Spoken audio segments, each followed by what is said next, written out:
এসব নিয়ে বিস্তারিত আলোচনার জন্য স্টুডিওতে যুক্ত হয়েছেন সহকর্মী সানবীর রুপল। যাচ্ছি তার কাছে। রুপল, রিপোর্টে একটা বিষয় আমরা তুলে ধরলাম, সেক্ষেত্রে সর্বশেষ আপডেট আসলে কোন পরিস্থিতির দিকে যাচ্ছে? হামের প্রকোপ আসলে থামানো যাচ্ছে না, তবে আগের চেয়ে কিছুটা নিয়ন্ত্রণে এসেছে। কারণ এর মধ্যে আপনি জানেন যে টিকাদান কর্মসূচি চলছে সারা দেশেই, এবং গত মাস থেকে একযোগে যে টিকাদান কর্মসূচি চলছে, যেসব ক্লাস্টার এলাকাকে অগ্রাধিকার ভিত্তিতে দেওয়া হচ্ছে সেই সব এলাকায় কিছুটা প্রকোপ কমেছে বলে স্বাস্থ্য মন্ত্রণালয় থেকে জানানো হয়েছে। তবে তারপরেও তার লাগাম টানা যাচ্ছে না, কারণ আজকের যে পরিস্থিতি আমরা দেখতে পাচ্ছি যে এখনও আজকেও 9 জন শিশু মারা গেছে এবং উপসর্গ নিয়ে আরও বেশ কিছু মারা যাওয়ার খবর আমরা পেয়েছি। অন্যদিকে হাসপাতালে এখনও ভর্তি আছে 1435 জন, এবং টিকাদানের শেষে 1 মাসের মধ্যে প্রকোপ কমার আশা। আমি শুরুতে যে টিকাদানের কথা বলছিলাম, এই টিকাদান কর্মসূচিটি মে মাসের 20 তারিখ পর্যন্ত চলবে এবং সিটি কর্পোরেশন এলাকায় 20 তারিখ পর্যন্ত, অন্যান্য এলাকাতে 12ই মে পর্যন্ত এই টিকাদান কর্মসূচি চলবে। এখন পর্যন্ত 1,72,00,000 শিশুকে টিকার বা তারও বেশি সংখ্যক শিশুকে টিকাদানের আওতায় আনা গেছে বলে স্বাস্থ্য মন্ত্রণালয়ের তথ্য থেকে আমরা জানতে পেরেছি, যার ফলে বলা চলে যে এই শতভাগ টিকাদান কর্মসূচি হলে তখন এই মাসখানেকের মধ্যেই হয়তো হামের যে থাবা, সেই করাল গ্রাস থেকে অন্তত মুক্তি মিলতে পারে। সেক্ষেত্রে পরিত্রাণের বা প্রতিরোধের উপায় কি? পরিত্রাণ বা প্রতিরোধের উপায় নিয়ে আসলে বিশেষজ্ঞরা নানান মত দিচ্ছেন। শুধুমাত্র যে টিকাদান কর্মসূচি, সেই টিকাদান কর্মসূচি নয়, টিকাদান ছাড়াও দেশের নবজাতকেরা মায়ের দুধ পান করানোর হার কমেছে 51%, যার প্রভাব পড়েছে শিশুর রোগ প্রতিরোধ ক্ষমতায়। হামের মৃত্যুর বাড়ার পেছনে এটিও একটি বড় কারণ বলছেন বিশেষজ্ঞরা। স্বাস্থ্য সচিব জানান, অন্তর্বর্তী সরকারের আমলে টিকা সংগ্রহের গাফিলতির অভিযোগের বিষয়ে শুরু হয়েছে তদন্ত। সারা দেশে এখন হামের প্রাদুর্ভাব, আক্রান্ত ও মৃত্যুর তথ্য আসছে প্রতিদিনই। শিশুদের নিয়ে উৎকণ্ঠায় বাবা মায়েরা। এমন প্রেক্ষাপটে শনিবার হামের প্রাদুর্ভাব ও উত্তরণের পথ নিয়ে গোলটেবিল আলোচনার আয়োজন করে স্বাস্থ্য বিষয়ক সাংবাদিকদের সংগঠন বাংলাদেশ হেলথ রিপোর্টার্স ফোরাম। এতে অংশ নেন দেশের খ্যাতিমান চিকিৎসক,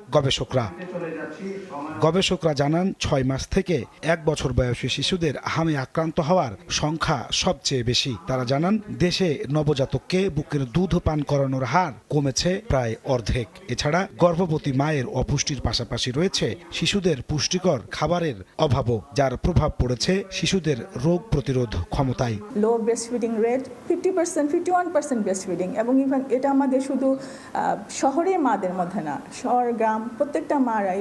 ন্যূনতম খাদ্য বৈচিত্র্য যেটুক দরকার, ন্যূনতম সেইটুক মাত্র 35% শিশু পায়। হামের চিকিৎসায় একটি জাতীয় গাইডলাইন প্রণয়নের পরামর্শ দিয়েছেন বিশেষজ্ঞরা। তারা বলেন, শুধু টিকা নয়, খুঁজতে হবে স্থায়ী সমাধানের পথ।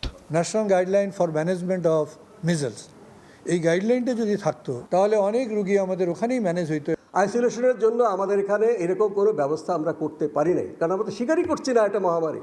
আলোচনায় বারবার উঠে আসে অন্তর্বর্তী সরকারের আমলে টিকা নিয়ে গাফিলতির কথা। স্বাস্থ্য সচিব জানান, বিষয়টি নিয়ে তদন্ত শুরু হয়েছে।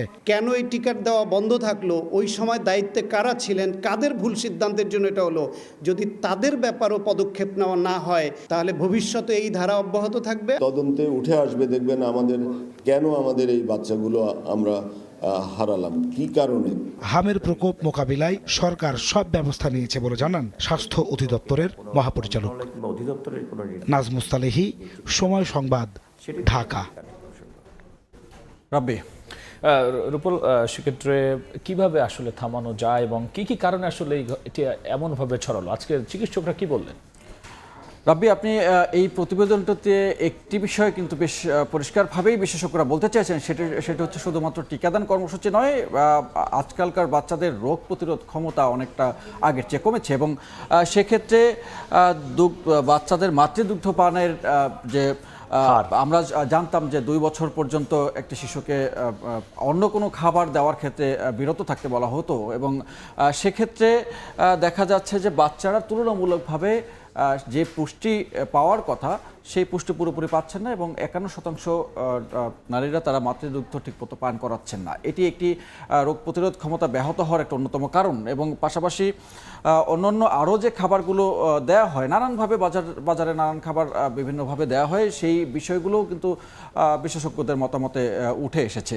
অন্যদিকে পরিস্থিতি মোকাবেলায় জাতীয় গাইডলাইন তৈরির তাগিদ দিয়েছেন, এবং গাইডলাইন তৈরির যে তাগিদটি দিয়েছেন সেটি আসলে বলা হয়েছে যে একটি পরিপূর্ণ গাইডলাইন যেখান থেকে শেকড় থেকে এই হামের মতো উপসর্গ যে রোগগুলো আছে সেগুলো যেন তুলে ফেলা যায়। এবং আপনি জানেন যে হামকে 2030 সালের মধ্যে পুরোপুরি নির্মূল করার ঘোষণা ছিল সরকার, এবং 2025 সালের পরেই আমাদের সেটাকে কিন্তু নিয়ন্ত্রণের কথা বলা হয়েছিল, এবং শেষ কয়েক বছরের পরিসংখ্যানও বলছিল যে খুবই প্রাদুর্ভাব কমে এসেছিল, এবং মাত্র 400-500 জনের মতো সারা বছরে হামের শিশু তারা ভর্তি হতো দেশের বিভিন্ন হাসপাতালে। কিন্তু সেটি এবার মহামারী আকার ধারণ করেছে, এবং সেজন্য কাদের জন্য এই গাফুলতি, সেই গাফুলতিদের কাদের জন্য হয়েছে এর মধ্যে সরকার বলেছে যে আগের দুই অন্তর্বর্তী সরকার তারা টিকা কেনায় গাফুলতি করেছে, সে বিষয়টি নিয়ে তদন্ত করা হবে, এবং তদন্তের একটি প্রতিবেদন করে হয়তো জাতির সামনে তুলে ধরা হবে।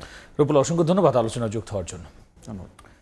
হামের সার্বিক পরিস্থিতি এবং সমাধানে কি করা যায় সব বিষয় নিয়ে আলোচনার জন্য স্টুডিওতে যুক্ত হয়েছিলেন সহকর্মী সানবীর রুপল।